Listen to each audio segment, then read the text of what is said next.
Muito obrigada. Então, passamos sem horas à próxima comunicante, a doutora Ana Miranda, doutorada em História pela Faculdade, História Medieval pela Faculdade de Letras onde estamos, pela Faculdade de Letras da Universidade de Lisboa.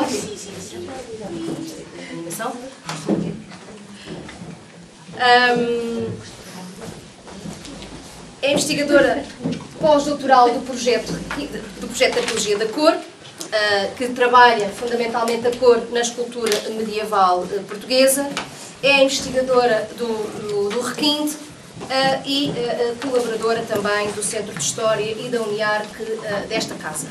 Vai-nos falar então sobre a mesquita, naturalmente, a mesquita, um espaço sagrado polifuncional.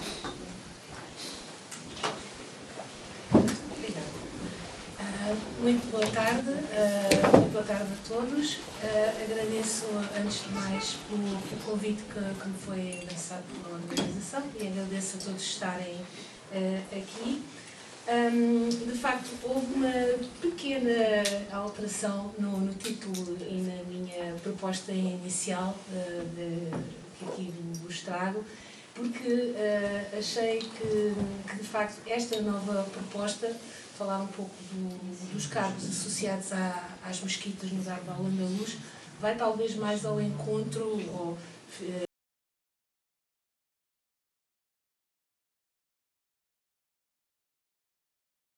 se, contrariamente ao que estava no resumo, não vou falar de conflitos no interior da mesquita, mas vou procurar falar de outras coisas talvez interessantes também. Portanto, aquilo que eu aqui proponho é uma perspectiva mais sociológica, no sentido de tentar ver esta questão da reversibilidade do ponto de vista das relações de poder no espaço da mesquita, que não é preciso apontar. Portanto, no Islão, a mesquita é considerada o espaço sagrado por excelência. Contudo, para além da função religiosa, que engloba celebrações e rituais que visam unir a comunidade, a mesquita acumula outras funções. Acumula, por exemplo, uma função política. É na mesquita que se dá a cerimónia de consagração do governante como líder da comunidade, bem como a invocação do seu nome na Hutba, o sermão que tem lugar durante a oração do meio-dia de sexta-feira.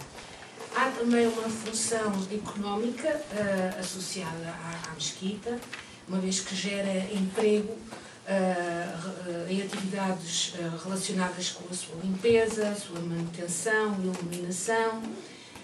Também, por exemplo, as regras respeitantes à edificação, as medidas dos tijolos, por exemplo, das tábuas, das vigas a utilizar, e bem como regulamentações relativas a outras atividades económicas, estão disponíveis na mesquita. Há também uma função, digamos, assistencial, uma vez que encontram-se depositados neste espaço sagrado os legados pios, ou seja, as ofertas de crentes para ajuda aos mais necessitados, ou aos estudantes, por exemplo, que vai dar quase ao mesmo em muitas situações, e bem como os dinheiros que provêm da esmola. Existe também uma função educativa, uma vez que, dado que todo o conhecimento vem de Deus, e o conhecimento, o ato de conhecer, auxilia o ser humano a alcançar a salvação. Deste modo, a mesquita era, desde os primórdios do Islão, o principal centro de transmissão do conhecimento, quer nos níveis mais básicos, como também nos níveis mais exigentes, mais elevados de transmissão de instrução. Existe, por outro lado, uma função administrativa ligada ao poder político. Na medida em que a mesquita é omnipresente em vários aspectos da vida em sociedade, a maioria dos cargos são desempenhados, total ou parcialmente, na mesquita ou com ela têm alguma relação em algum momento. Alguns elementos do aparelho de Estado, tal como o juiz, o cádi, exercem a sua atividade nesse espaço, pelo menos parcialmente. Esta apresentação irá então incidir sobre este último papel da mesquita e aqui procurar-se-á compreender a mesquita enquanto espaço que alberga um conjunto de indivíduos que integram o aparelho de Estado, contribuindo desta forma para a normalização e o funcionamento da sociedade. A fase final de governação islâmica, portanto, o período de... vou-me cingir aqui ao período de Taifas e Almorávida, não me vou adiantar por período de Almohada, é caracterizada por reequilíbrios e realinhamentos, sobretudo após a tomada de Valdez por Afonso Henriques em 542 da Égina, 1147 da Era Cristã. Uma das questões que podemos levantar é: terá a progressão cristã neste espaço resultado numa transferência de elites letradas para outras cidades do Garbo? E estas elites terão, nas cidades de destino, ter-se-ão apropriado de cargos e, com isso, do espaço operativo e simbólico das respectivas mesquitas? E, para tentar responder a estas e a outras questões, são estudados os ulemas naturais do Garbo, portanto, ulemas, neste contexto, especialistas em conhecimento religioso, que exerceram cargos entre o século XI e meados do século XII, portanto, sensivelmente período de Taifas e período de Almorávida. Os dados quantitativos que irei aqui mostrar provém da prosopografia de Los Ulemas de Al-Andalus, durante Pua, será como será designada, para simplificar. É uma base online construída por uma equipa da Escola de Estudios Árabes, do CSIC, liderada por Maria Luísa Ávila, e, portanto, esta equipa recolheu a informação de várias dezenas de repertórios bibliográficos respeitantes aos ulemas do Al-Andalus. Esta investigação constitui uma parte da minha tese de doutoramento, defendida há pouco mais de um ano, que muitas pessoas aqui presentes conhecem profundamente, e devo salientar, contudo, que nesta análise apenas foram contabilizados os ulemas com data de óbito conhecida. Caso contrário, o universo aqui tratado seria bastante mais alargado. De acordo com Pua, os cargos desempenhados por ulemas do Garbo são os seguintes, que vemos neste quadro. Portanto, eu fiz um apanhado desde o período emiral até meados do século XII. O imã, seguindo mais ou menos uma ordem alfabética, portanto, como sabem, dirige os sermões e as orações, que pode acumular as funções com o encarregado da oração, o Sahib al-Salah, ou do sermão, o Ratib, ou podem ter por seu turno funções específicas. Portanto, por aquilo que eu li, poderá haver alguma acumulação de funções ou podem ter o seu papel bastante detalhado. Digamos que existe alguma fluidez entre estas funções. O Mufti emite fátuas, ou seja, pareceres jurídicos.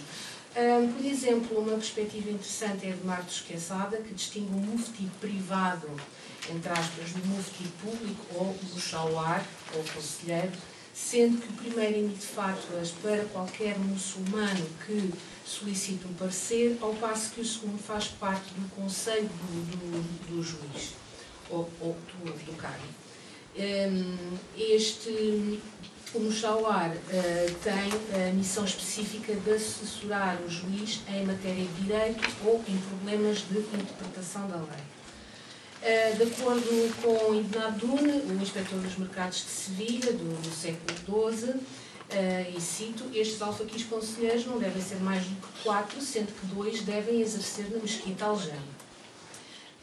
Distingue-se também um indivíduo oriundo do Garbo com o cargo de Mushawar fi al-Ahkam. Trata-se de um conselheiro específico em decisões jurídicas que passam por assuntos tais como contendas maritais ou contendas entre vizinhos, portanto não passam por questões de crimes de sangue ou que envolvam questões políticas. Temos também o Naib, que é um juiz substituto, um delegado apontado para substituir temporariamente um outro juiz, independentemente, tanto quanto compreendi, independente da categoria do mesmo. Temos também, lá está, omnipresente o Cadi, o juiz. Para além de resolver pleitos, tem a obrigação de guardar o tesouro da mesquita e decidir em crimes de sangue e, sobretudo, em crimes políticos que visem, por exemplo, atingir a figura do soberano. As chaves do local onde esse tesouro está guardado devem estar na posse do Cadi.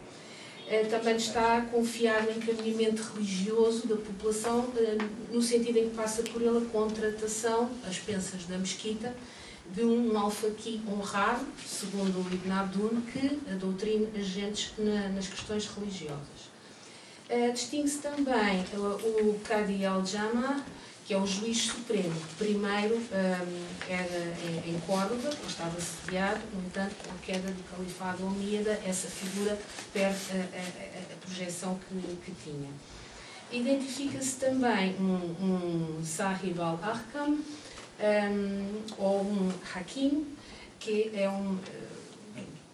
na sequência do Mushawafi al-Arqam, é um magistrado de categoria inferior à do Qadi, e é designado por este. Portanto, denota-se aqui uma nomeação, digamos, com um esquema piramidal. Portanto, o Qadi, por sua vez, nomeia as categorias inferiores de magistraturas. Como Ibn Abdun diz, a atividade essencial deste magistrado, e como indiquei há pouco, é de reconciliar as partes. E pode também ter conselheiros, tal como a figura do Mushawafi al-Arqam.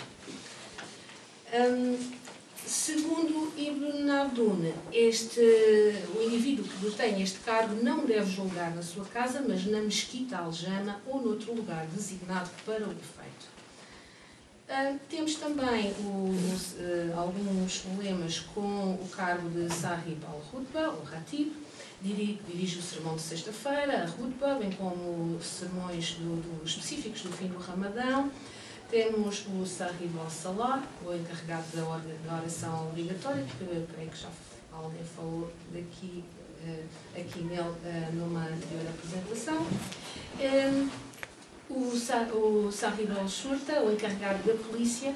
O Emir al-Hakam I, falecido no início do século IX, inaugurou na Mesquita de Córdoba um espaço próprio nas galerias para tratar de assuntos relacionados com a polícia, ao lado das dependências destinadas ao Cadi. Portanto, também a atividade da polícia, e neste caso do encarregado da polícia, era parcialmente desenvolvida na Mesquita. Também foram identificados, neste caso, dois vizires, ou ministros, como habitualmente os designamos, pese encontrar-se mais próximo do palácio e do soberano, é convocado para reuniões com o Cadi, que podem ter lugar na mesquita ou mesmo em casa do magistrado. E passo a citar novamente Ibn Abdun: as frequentes visitas do vizir ao Cadi permitem pôr remédio à rudeza do caráter do chefe do governo. Ou seja, aquilo que é pretendido é que deste diálogo entre o Cadi e o vizir surge algum tipo de influência das decisões do soberano. Passando ao próximo slide, este gráfico 1, exatamente, apresenta a evolução cronológica dos ulemas do Garbe que desempenharam cargos em relação com a totalidade de ulemas para cada faixa cronológica, de acordo com o calendário islâmico, tal como é usado em Pua. Portanto, os ulemas com cargos do Garbe, com cargos associados, estão a azul. A totalidade dos indivíduos identificados estão a laranja. Como vemos no gráfico, os letrados que ocuparam cargos são, de um modo geral, uma minoria face à totalidade, embora mais ou menos acompanhando a linha evolutiva. Em período emiral, o universo de lemas, portanto, o período emiral até aqui, sensivelmente, é bastante reduzido, o que não permite retirar quaisquer relações, até ao final do califado, até sensivelmente ao ano 400, prefazem cerca de metade do total para cada intervalo cronológico.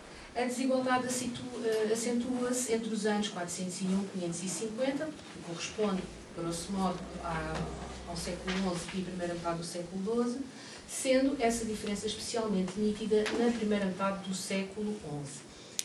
Isto pode dever-se ao facto de, neste meio século, ter sido um momento de redefinição política e administrativa e alguns cargos poderem ter ficado vacantes ou simplesmente não termos notícia deles, não ter sido feito o registro.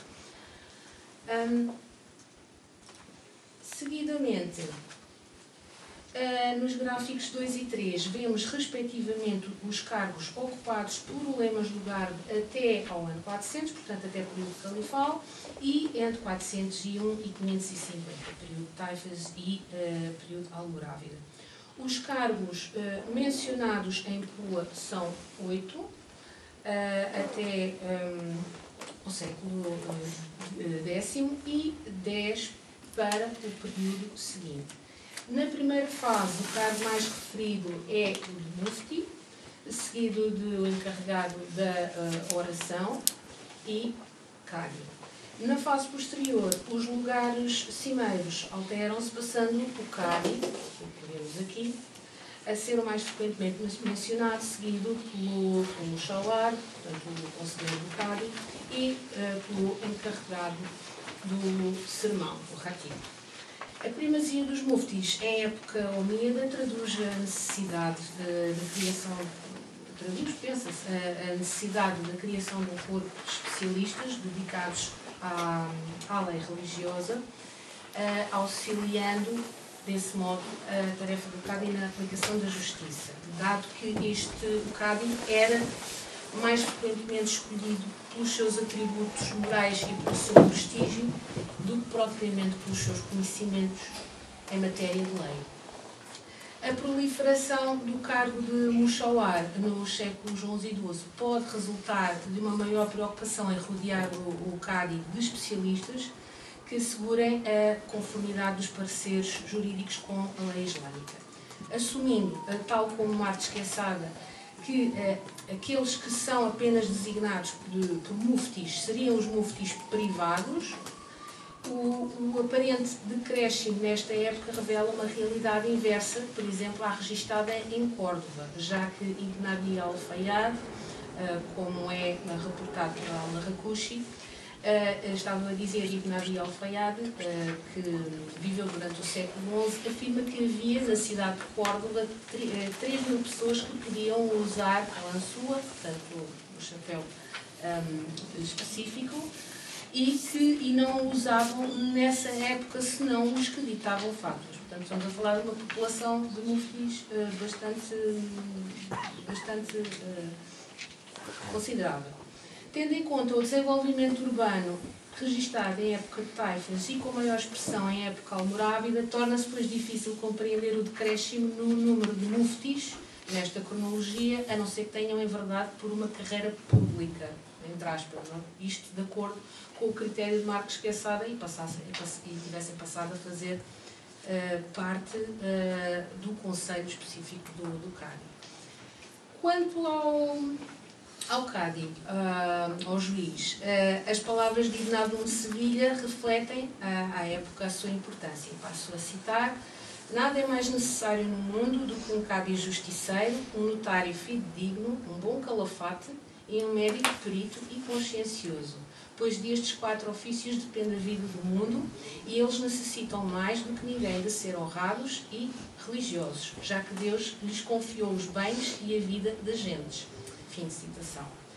No Mediterrâneo Oriental, o jurista Al-Mawardi também do século XI, refere que, na ausência de um Cadi e de um imã, a população de uma dada região poderia nomear um Cadi que os representasse.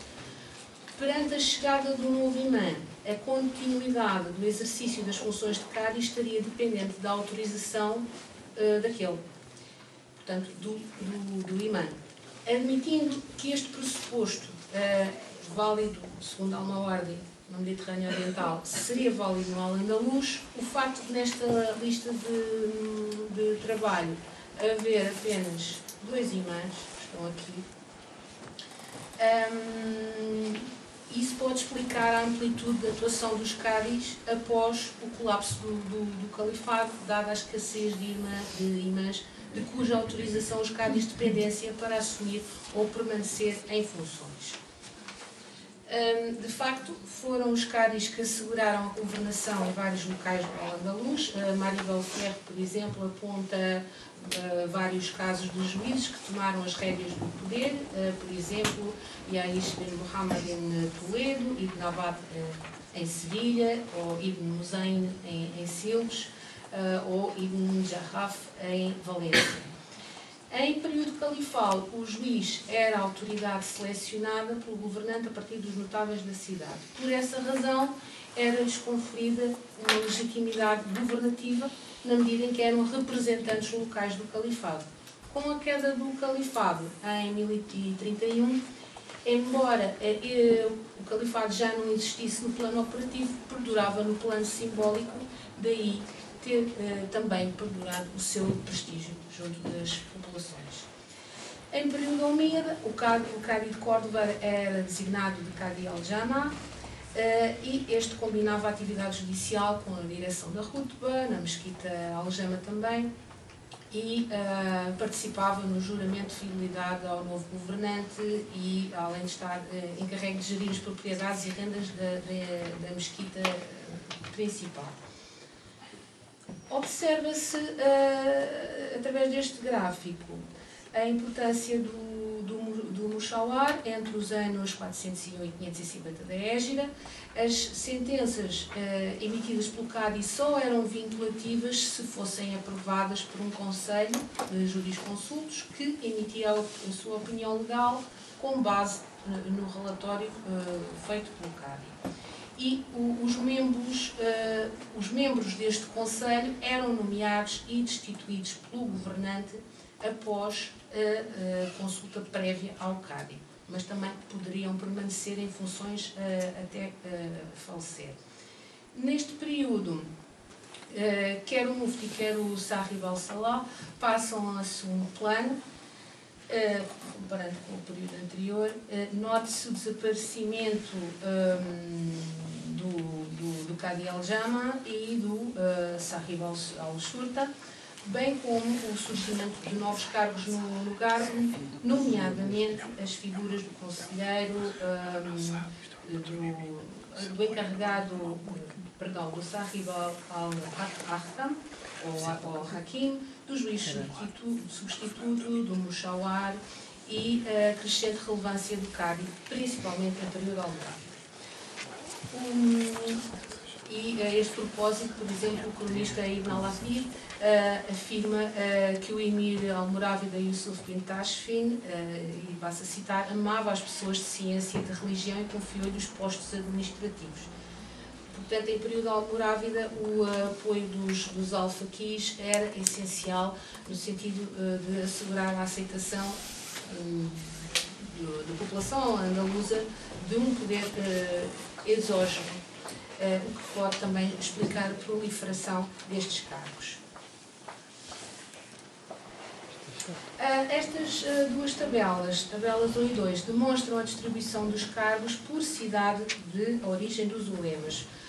A primeira até ao ano 400 e a segunda entre 401 e 550. Até ao século XI, possivelmente, Badajoz é a cidade que mais letrados fornece ao aparelho administrativo, seguida de Beja, sendo as posições de Sahib al-Salah e de Mufti aquelas em que, respectivamente, se destacaram como podemos ver aqui.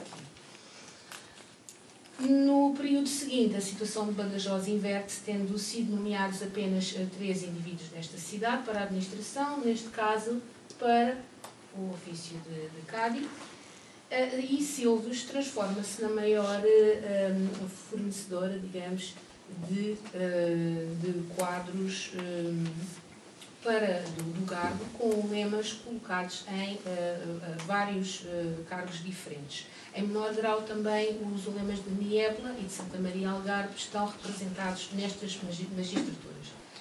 De forma residual, Sintra, Évora e a já mencionada Badajoz, mas também, além de Marachique, e São Brás de Alcatel e Salteste, também vêm representantes das suas cidades ocupar cargos públicos. Com o intuito de identificar uma eventual alteração na dinâmica entre as cidades do Algarve, decorrente de possíveis migrações resultantes da tomada cristã do Val do Tejo, em meados do século XII, assinalou-se em que cidade os cargos foram exercidos, sempre que essa informação está disponível em rua, contrapondo esta informação à informação da cidade de origem. Este quadro parece um pouco confuso, com muita informação. Aqui, portanto, podemos observar os anos da égide, os períodos em que os intervalos cronológicos. Este ID é o número de identificação. 5 minutos só. Vou acelerar então um pouco. Se tiverem curiosidade de conhecer o nome de alguns destes indivíduos, é só retirar este ID e irem a confirmar à base de dados, uma vez que ela é de acesso livre. Aqui coloquei, talvez isto seja um pouco de informação a mais para este contexto, mas coloquei a informação se estes indivíduos terão circulação documentada ou não, e se a mesma operou-se no interior do Al-Andalus, se foi intra-Al-Andalus, se foi no interior e no exterior do Al-Andalus, isto intra e extra-Al-Andalus, ou se existe a indicação de terem ido para o exterior e não terem mais regressado. E, nesse caso, o desempenho do cargo terá sido, por exemplo, neste caso, este indivíduo em Mérida, terá sido antes de emigrar, digamos. Portanto, isto é um quadro dividido por dois slides, mas é apenas para terem ideia de como esta informação foi trabalhada. E, uma vez só tem 5 minutos, agora se calhar menos, verificamos que dos 44 lemas com cargos associados, portanto, esta página e esta fazem 44 indivíduos, 29 são os que estão a azul, desempenharam cargos na sua cidade de origem. Destes, 14 viveram até ao final do século X e são originários de Badajoz, Mérida e Beja. 15 viveram no período 401-550 e são provenientes de Badajoz, Santa Maria Algarve, Niebla e, sobretudo, Silves, sendo que Badajoz desaparece de cena já no século XII. Deste mencionado grupo de 29 pessoas que desempenharam funções no seu local de origem, 15 não apresentam qualquer circulação. Em período emiral e califal encontramos problemas originários principalmente de Beja e de Badajoz, e no período seguinte são os problemas de Silves, Badajoz, Santa Maria Algarve e Niebla que estão presentes. Eu agora vou saltar aqui uma parte, senão não consigo chegar à parte que mais me interessa. Espero que isto para vós faça sentido. Os casos melhor documentados em que a circulação é seguida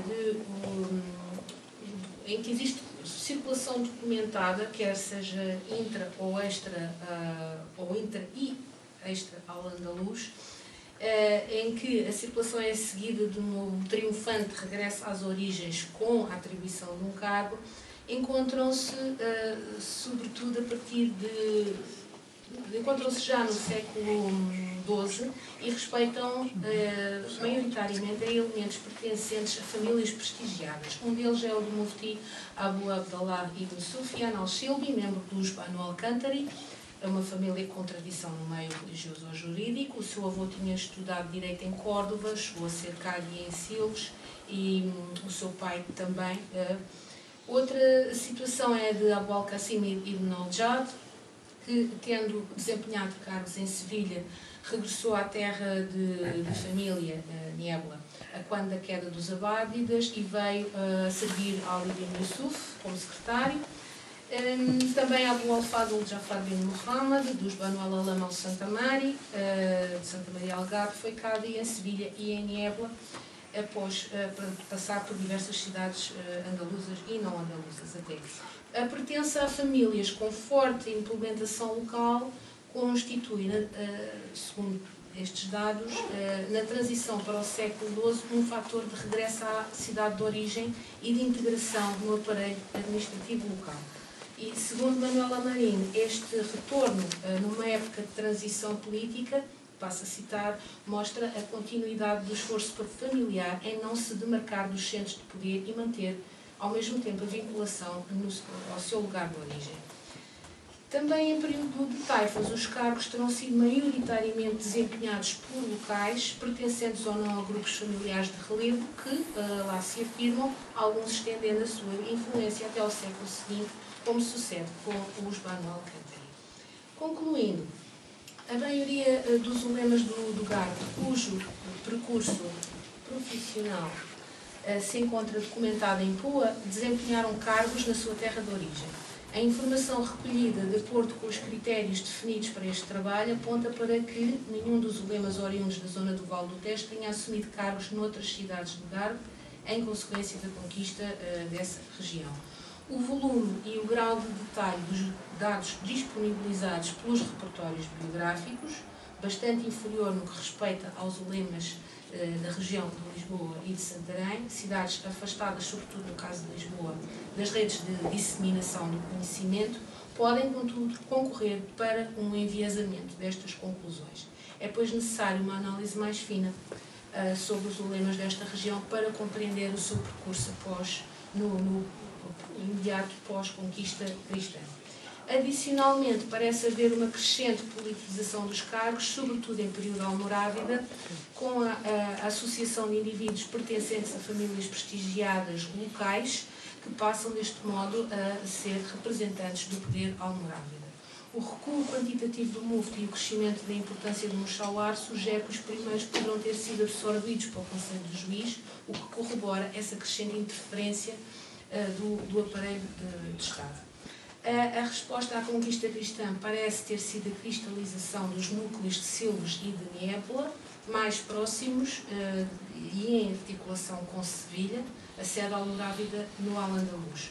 Admitindo terem existido ulemas que fugiram para essas cidades na sequência da conquista do Vale do Tejo, estes não terão conseguido afirmar-se na estrutura governativa destas cidades, nem, consequentemente, nas respectivas mesquitas, que parecem, em época almorávida, reforçar o seu papel administrativo e político.